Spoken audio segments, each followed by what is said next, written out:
दोस्तों फ़िलहाल जो है मैं थाईलैंड के सुवर्णभूमि एयरपोर्ट के टर्मिनल 2 पर हूँ। यहाँ से मेरी फ़्लाइट है साउथ कोरिया के लिए। अभी मैं वॉशरूम में गया था, लेकिन यहाँ का जो वॉशरूम है वो देखने के बाद मैंने ये इरादा किया कि इस वॉशरूम को आप लोगों को दिखाना ज़रूरी है। मेरे एतबार से कम ये 10 करोड़ रुपये का वॉशरूम है। आप इस वॉशरूम को एक बार देखोगे तो आप खुद सोचोगे कि ऐसे तो हमारे इंडिया में फ़िल्म स्टारों के घर भी नहीं होते हैं। देखिए, ये वॉशरूम है। इसकी सबसे पहले तो ऐसी एंट्री बनी हुई है। सबसे पहले तो यहाँ पे सोफ़े बने हुए हैं वॉशरूम के अंदर बैठने के लिए। आपका कोई दोस्त, आपका कोई ताल्लुक़ वाला, यानी आपके साथ में जो भी होंगे, अगर कोई वॉशरूम में गया है तो आप यहाँ पे बैठकर वेट कर सकते हैं। अब जैसा कि हमारे देश में भी वॉशरूम 2 हिस्सों में तकसीम होता है, एक मेल के लिए होता है, दूसरे फीमेल के लिए होता है। सेम टू सेम यहाँ पे भी ऐसा ही है। अब देखो यहाँ का सिस्टम कैसे काम करता है, क्योंकि यहाँ पे भ्रष्टाचार नहीं है। तो ये जो दीदी है ये यहाँ पे है, यानी ऑन ड्यूटी है, और यहाँ का सिस्टम ऐसे काम करता है। अभी आप यहाँ पे देखिए, तो जो ऑन ड्यूटी यहाँ पे पर्सन होगा, उस पर्सन का फ़ोटो, उसका आईडी नंबर, उसकी टाइमिंग, सब कुछ यहाँ पर होगा। सेम टू सेम यहाँ पे ऐसा ही सिस्टम जो है ना, वो टैक्सी के अंदर भी होता है। खैर, हम उस पर बाद में बात करेंगे। अब हम ये जो सेक्शन है पहले यहाँ पे आ गए। अब देखो, ये बेबी केयर, इन लोगों ने बच्चे के लिए, छोटा बच्चा है, बच्चे को नहलाना है, बच्चे को धुलाना है, बच्चे की कुछ सर्विसेज है, तो उसके लिए ये रूम बनाया हुआ है। बच्चा, उसकी मदर, दोनों एक साथ में जो है। अब देखो, ये जो दीदी है, इन्होंने खोल कर मुझे बता रहे हैं कि ये जो मदर और चिल्ड्रन, यानी दोनों एक साथ में, क्योंकि बहुत सारी मरतबा क्या होता है कि माता जी एक जगह पे, और देखो वो ऑटोमेटिक है, वो मैं बीच में खड़ा रहा था तो बजना शुरू हो गया। अब देखो, यहाँ पे माता जी है, यहाँ पे बच्चा है, उसी के साथ में दोनों के लिए यहाँ पे टिश्यू पेपर भी है, हाथ धोने के लिए भी है। और ऐसे ही यहाँ पे बच्चे को अगर बिठाना है और माता जी को बैठना है, दोनों के लिए, और ये ऑटोमेटिक सिस्टम है। ऐसे ही देखो, ये जो दीदी है, इन्होंने मुझे बताए कि जो माजूर लोग हैं उनका यहाँ पे कितना ख्याल रखा जाता है। आप देखो, जैसे ही कोई माजूर अंदर एंट्री लेता है ना, तो सबसे पहले ये जो चीज़ है, ये एक माजूर आदमी के लिए बहुत बड़ी अहमियत रखती है। उसके बाद उनके बैठने के लिए, और ऐसे ही यहाँ पे भी उनके लिए जो है ना, हैंड, ये जो पेपर है, उसके बाद में हैंड वॉश है। और देखो, ये बाथरूम है ऑटोमेटिक, इसमें हाथ पैर कुछ लगाने की आपको ज़रूरत नहीं है। यहाँ पे बैठ गए, बैठने के बाद में ये सारे स्विच है यहाँ पे, वो ऑटोमेटिकली काम करते हैं। ऐसे ही फिर माजूर आदमी के लिए ये भी यहाँ पे बना हुआ है। उनको अगर मदद की ज़रूरत पड़ती है तो वो फिर इसकी मदद लेके भी खड़े रह सकते हैं, एक तरफ का हाथ। उसके बाद देखिए, अभी ये सेंसर लगा हुआ है, मैंने अभी कुछ भी नहीं किया, मैं दूर खड़ा हुआ हूँ, लेकिन सेंसर ने जो है ऑटोमेटिकली उसने अडॉप्ट कर लिया कि कोई तो भी बंदा यहाँ पे बैठा है या उठा है।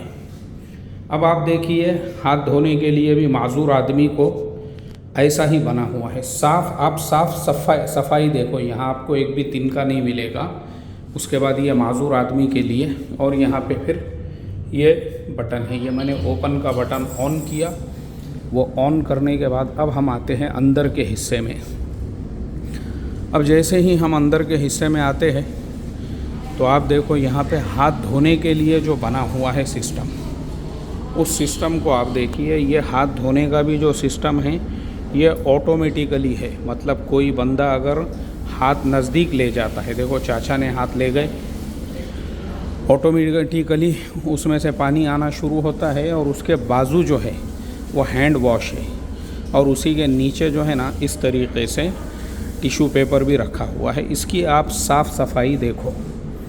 उसके बाद में वापस से इधर जो पेशाब करने के लिए जगह बनी हुई है, तो ये है माजूर लोगों के लिए माज़ूरों का इस मुल्क में कितना ख्याल रखा जाता है वो आप देखो। उसके बाद ये नॉर्मल बने हुए हैं, फिर उसके बाद में इस तरह से ये बाथरूम बने हुए हैं और हर बाथरूम में वही सिस्टम है जो अभी मैंने आपको माज़ूर लोगों के, जो अपंग लोग होते हैं हमारे देश में, जिनको हम अपंग कहते हैं, अपाहिज कहते हैं, माज़ूर कहते हैं, वैसे लोगों के लिए जैसे टॉयलेट थे, बाथरूम थे, सेम टू सेम ये हर एक के लिए भी वैसे ही बने हुए हैं। देखो आप देख लिया आपने, ये एयरपोर्ट का बाथरूम है। अब अगर आप हमारे देश में भी देखोगे ना, तो ऐसा नहीं है कि हमारे देश में हमारी गवर्नमेंट हमको ये सारी फैसिलिटीज़ नहीं देती होंगी। Thank you very much. This is for you gift. Okay देखो दोस्तों, मेरी एक आदत है, मैं पैसे बांटते रहता हूँ जब बाहर देश में जाता हूँ। तो 100 रुपया मैंने उनको दे दिया। यहाँ के 100 रुपया अपने देश के होते हैं वो कुछ 300 रुपये के करीब, लेकिन कोई प्रॉब्लम नहीं है, क्योंकि ये बेचारे गरीब लोग जो होते हैं ना, एकदम मोहब्बती होते हैं। इनके अंदर आपको घमंड नहीं मिलेगा, तकब्बुर नहीं मिलेगा। ये बेचारे, इनकी तनख्वाहें भी कम होती है। अब आप देखो इसी एयरपोर्ट के ऊपर ये कुर्सियाँ इन्होंने कितनी बनाई हुई है। एक्चुअल में ये टर्मिनल 2 है, कितनी चेयर्स बनाई हुई है आप देखिए। अब जिन लोगों ने मुंबई एयरपोर्ट से, पुणे एयरपोर्ट से, हैदराबाद, बेंगलुरु एयरपोर्ट से अगर सफ़र किए होंगे, मेरा आपसे बस सिंपल सा सवाल है, क्या हमारे यहाँ पे ये फैसिलिटीज़ है? क्या हमारे यहाँ पे पब्लिक के लिए ये सहूलतें हैं? इतनी कुर्सियाँ हैं। मुंबई के अंदर जो है, जहाँ पे काउंटर बने हुए हैं, उसके दोनों साइड में खोपिया बनाए हुए हैं उन्होंने। खोपिया, खोपी मतलब जिसको हट कहते हैं अंग्रेज़ी के अंदर, वैसे खोपिया बनाए हुए हैं। और वो जो खोपिया बने हुए हैं मुंबई के अंदर, आप वहाँ पे जाओगे तो वहाँ पे लोगों का ऑलरेडी कब्ज़ा होता है। वहाँ 3 जनों की बैठने वाली कुर्सी है, उस पे ऑलरेडी एक जन जो है सो रहा है। बैठो अब आप वहीं पे इंतज़ार करते हुए। वहाँ पे जो है 3 लोग बैठ सकते हैं, तो वहाँ पे कब्ज़े करके। तो हमारे देश में आम तौर पे एक्चुअल में क्या है, हमारे यहाँ सिविक सेंस और कॉमन सेंस लोगों के अंदर नहीं है। अब मैं भी यहाँ पे बैठ के अगर बात करूँ, तो ये जो बहन जी यहाँ पे बैठ के मोबाइल पे कुछ काम कर रही है तो उनको डिस्टर्ब होगा, तो ये भी सिविक सेंस और कॉमन सेंस के ख़िलाफ़ है। इसलिए मैं ख़ुद अपना बोरिया बिस्तर यहाँ से समेट लेता हूँ। ऐसी जगह पे मैं जाता हूँ जहाँ मेरी वजह से किसी को तकलीफ़ ना हो। इसे कहते हैं सिविक सेंस। समझे आप लोग? ये हमारे देश में लोगों के अंदर नहीं है। अब मैं आता हूँ टॉपिक पे वापस कि भाई हमारे देश के अंदर, चलिए यहाँ मैं बैठ जाता हूँ, क्योंकि यहाँ काफ़ी लंबी चौड़ी जगह खाली है और दूर दूर तक कोई नज़र नहीं आ रहा। मगर एक अच्छी चीज़ ये भी लगी मुझे कि यहाँ पे बैठने के लिए ये भी एक अच्छी जगह है। मगर चलिए मैं यहाँ बैठ जाता हूँ किसी को बग़ैर डिस्टर्ब किए के, क्योंकि सोफ़े यहाँ पे काफ़ी खूबसूरत लग रहे हैं। वही मुंबई वाले खोपिया, मुंबई के खोपिया। तो बहरहाल दोस्तों, बताने का मकसद मेरा यही है, ऐसी फैसिलिटीज़ जो है ना हमारे देश में भी होना चाहिए। और दूसरी चीज़, हमको उसे इस्तेमाल करना आना भी चाहिए। आप देखो हमारे देश का इतना बुरा हाल है, ट्रेनों के अंदर जो 5 रुपये वाला चंबू होता है उसको भी ज़ंजीर से बांध के रखना पड़ता है। क्यों? क्योंकि हम लोगों को ख़ुद अपने देश के प्रॉपर्टीज़ की कदर नहीं है, तो हम खुद उसमें से तोड़ के उखाड़ के लेके जाते हैं। ऐसे ही दूसरी चीज़, हमारे देश के अंदर ट्रेन में के आईने लोग निकाल के लेके चले जाते हैं। अभी थोड़े दिनों पहले मैंने देखा बिहार के किसी ज़िले में ट्रेन नहीं रुक रही थी, लोगों ने उसके शीशे तोड़ दिए, मतलब जो 3 AC होता है। अब आप मुझे बताओ, अरे भाई वो तुम्हारी संपत्ति है, वो तुम्हारी प्रॉपर्टी है। ऐसे ही अभी एक वीडियो मुंबई का देख रहा था मैं। मुंबई के अंदर जो है एक रिक्शे वाला रात के वक्त में वो जो रोड के ऊपर नाले के ऊपर जो ढक्कन लगे हुए होते हैं, ढापा जो लगा हुआ होता है, लोहे का ढक्कन होता है, उसने उसके करीब में अपना रिक्शा रोका, उठाया, रिक्शे में डाल के निकल गया। मुझे बताओ भाई, तू किसको धोखा दे रहा है? आप यकीन मानिए, अगर मेरे हाथ में सिस्टम होता, निज़ाम होता, या मैं हुकूमत का ज़िम्मेदार होता ना, तो देश के साथ इस तरह की गद्दारी करने वालों को 3 दिनों तक नंगा रख के उनको जो है ना, जो इसका पानी होता है, क्या बोलते हैं, नमक का पानी, उसमें भिगाने का मैं हुक्म देता था। और ऐसे ही जो असूड़ होता है, कोड़ा जो होता है ना, उसको 15 दिनों तक एरंडी के तेल में भिगाने का, और उसके बाद में ऐसों को रात भर झोड़पने का ऑर्डर देता था कि भाई देश की संपत्ति लूटने वाले देश के गद्दारों को ऐसे झोड़पा जाए, रात भर झोड़पो सालों को। देश का यानी अपने देश को खुद ही लूट रहे हैं, खुद ही चोरियाँ चकारियाँ डकैतियाँ कर रहे हैं। मुझे बताओ आप, कितनी गलत बात है ये।